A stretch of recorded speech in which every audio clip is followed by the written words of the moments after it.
You correctly pointed out, you said, all this is great, except this is just the sample statistics.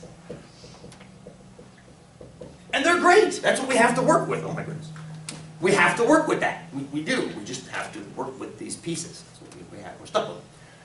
But we have to convert them using the good inferential models that we have to get to something that we can then extrapolate out to the population properly. And that's the leap of faith from 243 to 244. And I say leap of faith, that's a terrible thing to say. It's not a leap of faith, it's a leap of math, which can seem like faith sometimes, I think, to some people, and that's okay. So, we already know that the sample average, we get a freebie because we can use the sample average without worry, because on average, it's hitting mu. So what we have to do is we've got to turn this bad boy into an inferential measure. Inference. So what's that wonderful three-word result that we need to build around the sample average? We have to build it. We got to build the margin of error, yeah? We got to build the margin of error. So how do we build the margin of error? We build the margin of error just like we did for the sample proportion. So we know the center is going to be x bar. The margin of error, as we correctly noted, starts with little s. It starts with little s, right? It starts there. But why can't it just stay there? Why can't we just use that? Why can't we just do plus or minus 2 of those and call it a day? What's wrong with doing that?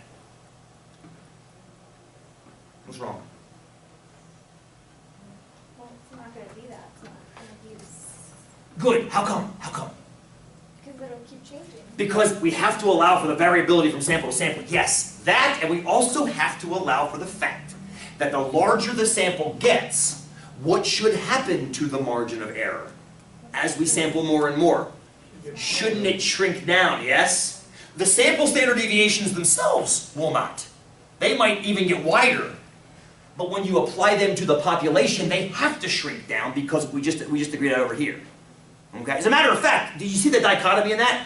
The sample standard deviation should technically probably get a little bit wider, because as we start fleshing, well, it's gone now, I had the TI turned on. As we sample more and more, we're going to start seeing more and more of those outlier results pop up. They'll be rare, but they'll still be there, which means you're going to add those distances into the overall calculation. But from the central limit theorem, we need to shrink it down as well. Do you remember what the calculation was to shrink it down from the central limit theorem?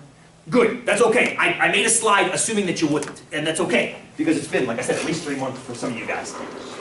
In order to build this, rather than building it on the board over there, let's build it over here. We'll go back to the board and finish up that, because that mo equals s is wrong right now. We'll fix that in a second. I had a feeling